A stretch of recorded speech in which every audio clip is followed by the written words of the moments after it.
Okay all right friends, अब हम बात करेंगे 2022 एंड 23 में पेपर जो फार्माकोलॉजी फर्स्ट का पूछा हुआ है। सेक्शन ए के ये क्वेश्चंस आए थे और आप देख सकते हैं कई क्वेश्चन इसमें रिपीटेड हैं और कई क्वेश्चन यूनिक हैं जो पहले नहीं पूछे गए। लाइक टॉलरेंस के बारे में पूछा है, एंजाइम इनहिबिशन बहुत सिंपल है, रेगुलेशन ऑफ रिसेप्टर के बारे में पूछा है तो ये बहुत इंपॉर्टेंट है। डोज रिस्पॉन्स रिलेशनशिप क्या है, को ट्रांसमिशन, लोकल एनेस्थेटिक का मैकेनिज्म ऑफ एक्शन, ये देखिए रिपीटेड हुआ second time. Pre anaesthetic agent, ये बहुत इंपॉर्टेंट है, आसान भी है। Mechanism of action, Mao inhibitor and sympathomimetic drug का इंट्रैक्शन पूछा है तो ये एक टेक्निकल क्वेश्चन है। हेलुसिनोजेंस क्या होते हैं, example, and partial agonist and inverse agonist का एग्जाम्पल के साथ पूछा है क्या होते हैं। तो I Anant Kumar Srivastava, department of pharmacology from Hygia institute. Now will discuss the different question and their answers, that how you have to write their in examination. So define drug tolerance and explain with example. Drug tolerance क्या है, देखिए long term procedure है, short term में आप इसको टैकिफैलेक्सिस बोलते हैं। Tolerance जब किसी ड्रग के लिए होता है तो होता है इसलिए क्योंकि आप उस ड्रग को क्या रिपीटेडली यूज कर रहे हैं और उसकी वजह से उसका रिस्पॉन्स क्या हो जाता है, कम हो जाता है। तो आप उस बोलते हैं कि उस ड्रग के लिए आप टॉलरेट हो गए और सेम इफेक्ट के लिए आपको require greater quantity to offer the same response. तो ये इसका एक प्रॉपर एक आंसर है, आप इस तरह लिख सकते हैं। देखिए जो ड्रग टॉलरेंस होते हैं, द बिगेस्ट इफेक्ट जो ड्रग टॉलरेंस को प्रमोट करते हैं वो ड्रग डिपेंडेंस है, ड्रग एडिक्शन है, ड्रग ओवरडोज है। एग्जाम्पल की अगर हम बात करें तो लाइक मॉर्फिन से एनाल्जेसिक इफेक्ट के लिए आप टॉलरेट होते हैं और बार्बिचुरेट के लिए आप सेडेटिव इफेक्ट के लिए टॉलरेट होते हैं। तो इस तरह आप एग्जाम्पल के साथ इस आंसर को कोट करेंगे। सेकंड क्वेश्चन आपका एंजाइम इनहिबिशन क्या होता है और वो एक एग्जाम्पल समझाइए। तो देखिए एग्जाम्पल का मैंने जो यहाँ पे ट्रिक मैंने ऑलरेडी लेक्चर में भी इसको डिस्कस कर रखा है। विटामिन के can not cause enzyme inhibition. ये जो ड्रग्स हैं ये चने की दाल और मक्के की दाल आ गई बीच में, खैर बहरहाल मैं वीडियो पॉज नहीं कर रहा हूँ ना स्टॉप कर रहा हूँ। विटामिन के और विटामिन के can not cause enzyme inhibition, तो इसका VKCCEN, वैल्प्रोइट, कीटोकोनाजोल, सेमेटाडिन से। तो ओवरऑल ये जितनी ड्रग हैं ये आपकी एंजाइम इनहिबिटर्स हैं।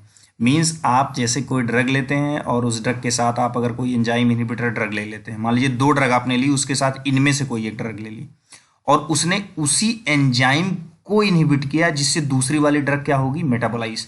तो अब चूंकि ये ड्रग आप साथ में लेंगे तो वो ड्रग मेटाबोलाइज नहीं होगी, इट मीन्स उसका एक्शन बढ़ जाएगा। तो एंजाइम इनहिबिशन यही होता है कि आप कोई ड्रग या कोई एजेंट लेते हैं जो एंजाइम को इनहिबिट करता है, बेसिकली उसके एक्टिव साइट पे बाइंड करके या उसके अलग साइट पे बाइंड करके, और एंजाइम को अपने एक्शन करने से रोकता है। तो एंजाइम इनहिबिशन आपका रिवर्सिबली और इरिवर्सिबली दोनों हो सकता है, ये इसके एग्जांपल्स हैं। तो इस तरीके से आप दूसरे ड्रग के एक्शन को एंजाइम इनहिबिटर मॉड्यूलेट करता है। तो आपको ऑलरेडी ये पता होगा, फिर भी आपको इस तरीके से एग्जाम्पल लर्न करने हैं, क्वेश्चन आया हुआ है। What do you mean by regulation of receptor. देखिए रेगुलेशन ऑफ रिसेप्टर में आपको 2 चीजें पता होना चाहिए, up regulation and down regulation of receptor.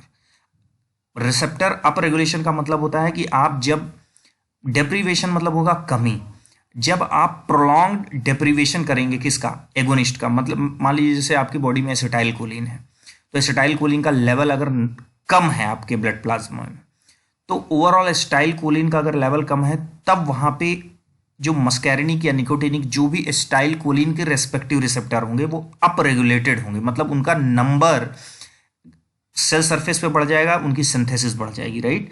तो means prolonged deprivation of agonist promote करता है अप रेगुलेशन, जैसा कि प्रोपेनोलॉल इन एंजाइना पेक्टोरिस में होता है, राइट। जबकि डाउन रेगुलेशन क्या होता है, ये इसका एग्जांपल है कि प्रोपेनोलॉल एंजाइना पेक्टोरिस में क्या करता है, अप रेगुलेशन करता है। प्रोपेनोलॉल क्या करता है, बीटा ब्लॉकर होता है, राइट।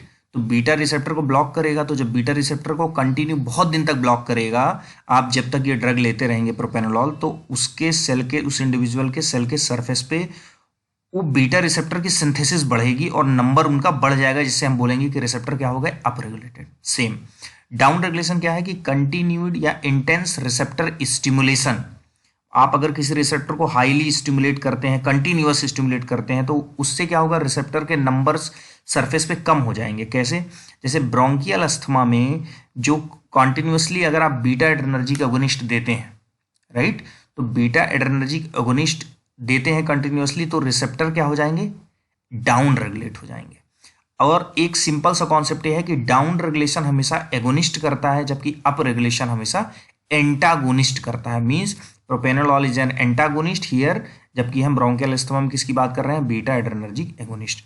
मींस अप रेगुलेशन को जो प्रमोट करता है कंटिन्यूअस एक्सपोजर ऑफ एंटागोनिस्ट, जबकि डाउन रेगुलेशन को प्रमोट करता है कंटिन्यूअस एक्सपोजर ऑफ एगोनिस्ट। तो ये आपका up regulation and down regulation का क्वेश्चन है, यह क्वेश्चन आपका आ भी सकता है।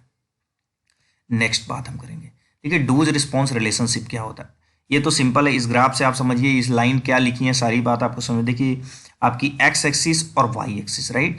एक्स एक्सिस पे आप क्या कर रहे हैं कि कौन सी ड्रग आपने दी है, एक्स एक्सिस है या वाई एक्सिस है। तो ये एक्स आपने इस डोज पे आपका रिस्पॉन्स क्या है, इतना है। यहाँ से आप पैरेलल लाइन खींच के देख सकते हैं कि इस डोज पे आपका रिस्पॉन्स इतना है, इस डोज पे रिस्पॉन्स इतना है। तो ओवरऑल डोज रिस्पॉन्स रिलेशनशिप क्या है, it is a graph between the dose of drug administered on the x axis, ये एक्स एक्सिस की बात कर रहा है, वो सॉरी इस एक्सिस की बात कर रहा है, एक्स एक्सिस की, और the effect produced by the drug means response, ये किस पे है, वाई एक्सिस पे। अच्छा, टाइप ऑफ डीआरसी बात करें बच्चों तो दो तरीके की होती है, क्वांटल एंड ग्रेडेड।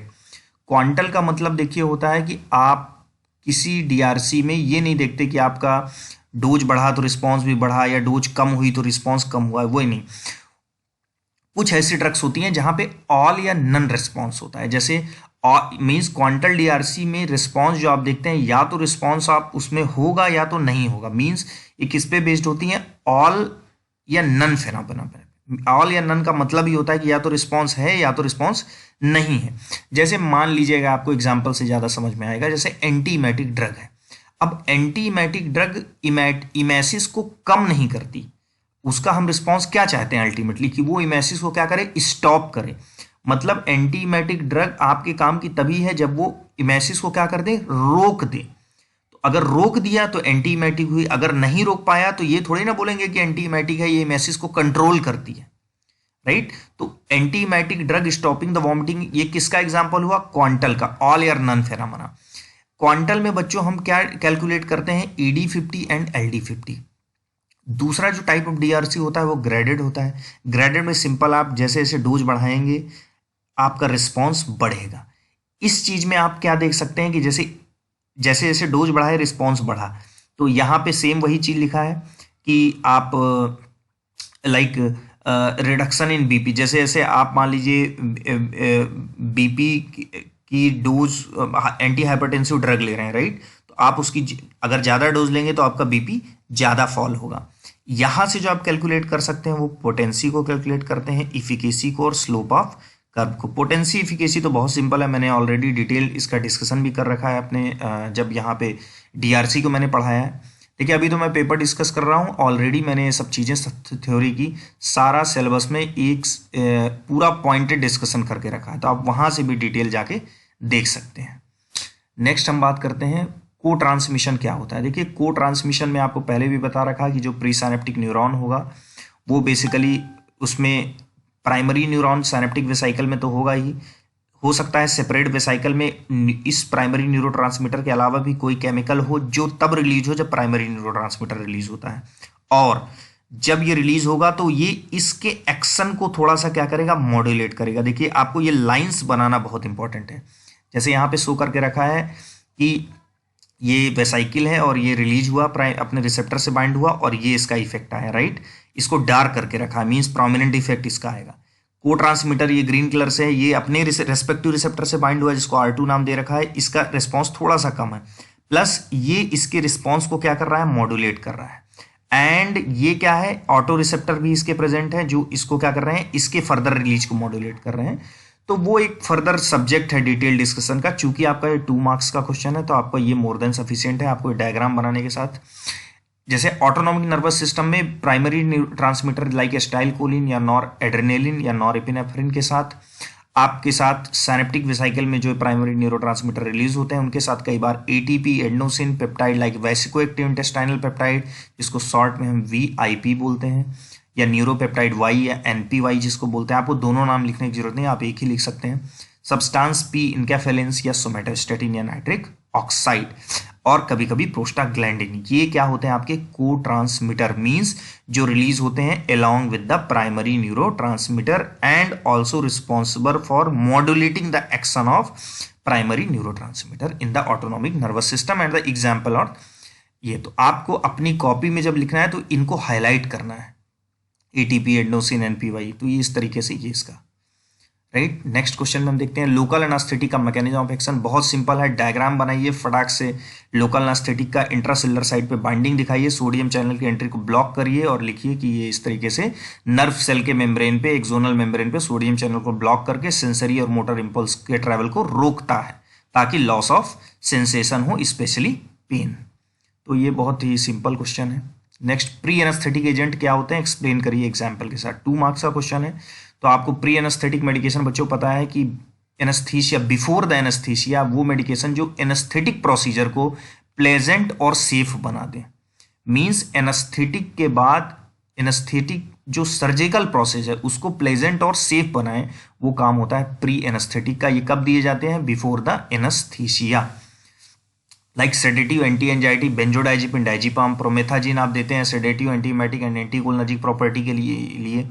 ओपियाइड आप देते हैं to produce pre and post operative analgesic drug effect के लिए। एंटीकोलिनर्जिक यूज करते हैं ताकि primary to reduce the salivary bronchial secretion. आप प्रोटॉन पंप इनहिबिटर करते हैं, आप रिड्यूस करना चाहते हैं volume of gastric acid before the surgery. Antiemetic drug देते हैं पोस्ट ऑपरेटिव वॉमिटिंग को कई बार ट्रीट करने के लिए। आप पहले एनेस्थीसिया के पहले क्या देते हैं, एंटीमेटिक ड्रग। तो ये प्री एनेस्थेटिक मेडिकेशन, ये बहुत इंपॉर्टेंट क्वेश्चन है आपका, बहुत चांस है कि इस बार भी पूछा जाए। तो आपको एग्जाम्पल्स जरूर कोट करने हैं ड्रग के नाम के साथ और उनका पर्पज क्या है। कि जैसे अगर हम ग्लाइकोपाइरोलाइट यूज कर रहे हैं as a anticholinergic pre anaesthetic agent में, उसका पर्पज है कि ये प्राइमरली रिड्यूस करता है सलेवरी एंड ब्रोंकियल सिक्रीशंस को। तो इस तरीके से आपको ये याद रखना है। नेक्स्ट क्वेश्चन है interaction between the Mao inhibitor and the sympathomimetic. देखिए सिंपल सा क्वेश्चन है, पहले इसको रीड मत करिए, पहले सुन लीजिए आप। माओ का काम क्या है, माओ क्या करते हैं, जो मोनोएमाइन ऑक्सीडेज हैं वो माओ इनहिबिटर्स, मींस माओ एंजाइम को इनहिबिट करने की बात कर रहा है। अच्छा, माओ का क्या काम होता है, माओ का काम होता है कि वो सेरोटोनिन और नॉरेपिनेफ्रिन और इनको ब्रेक करें।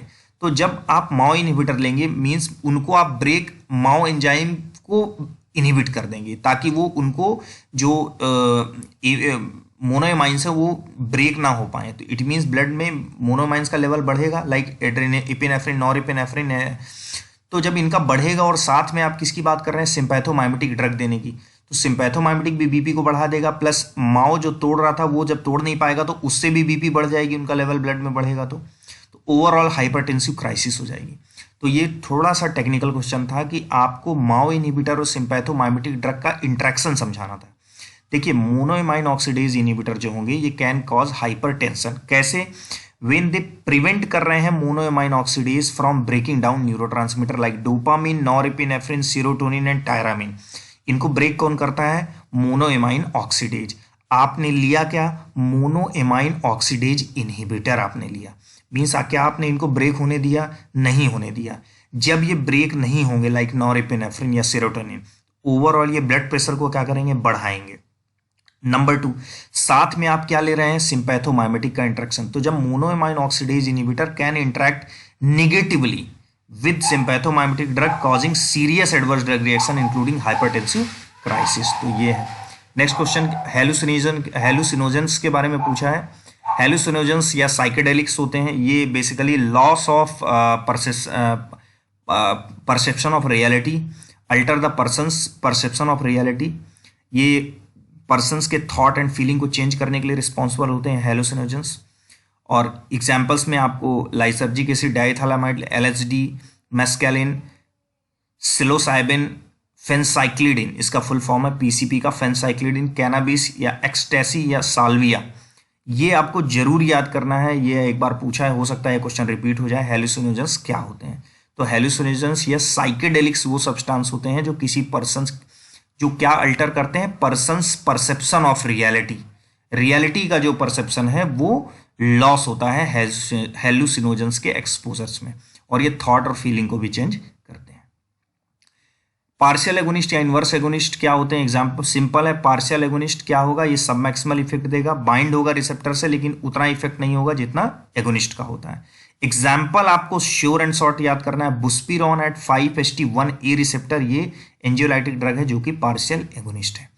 Conversely an inverse agonist produce and the effect opposite to that of an agonist. Agonist जो रिस्पॉन्स देगा उसका जस्ट अपोजिट रिस्पॉन्स कौन देगा? Inverse agonist. And inverse agonist can also be full या पार्शियल, मतलब फुल भी inverse agonist भी हो सकता है या पार्शियल इनवर्स एगोनिस्ट होता है। तो फुल इनवर्स एगोनिस्ट तो जस्ट लाइक एंटागोनिस्ट ही काम करेगा। तो इनवर्स एगोनिस्ट एगोनिस्ट के जस्ट अपोजिट डायरेक्शन में काम करता है। इसका एग्जांपल है like beta carbolines at benzodiazepine receptor. तो ये तो बहुत ही सिंपल, आपको देखिए यहाँ पे एग्जांपल्स बहुत इंपॉर्टेंट है जो आपको एग्जाम में हाईलाइट करके आंसर को राइट करना है। So this was all about the discussion of आपका ये जो पेपर है एग्जैक्टली ये 22 एंड 23 का है, राइट। 22-23 का पेपर है सेक्शन ए। तो देखिए सेक्शन ए के मैंने 4 ईयर कवर किए हैं और ऑलमोस्ट जो बच्चा ये सारी चारों सेक्शंस के मीन्स आपके 40 क्वेश्चंस हो गए।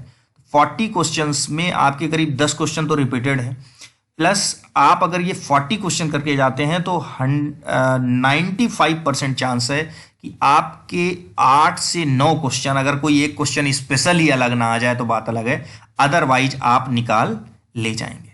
तो आप ज़्यादा से ज़्यादा ये प्लीज़ ज़रूर इसको देख के जाएं और ये ज़रूर देखें कि आपको लिखना क्या है और किस चीज़ को हाईलाइट करना है, जो मैंने डिस्कशन में आपको समझा के रखा है। So this was all about the discussion of 22-23 pharmacology 1 section A B pharmacy paper. Thank you very much.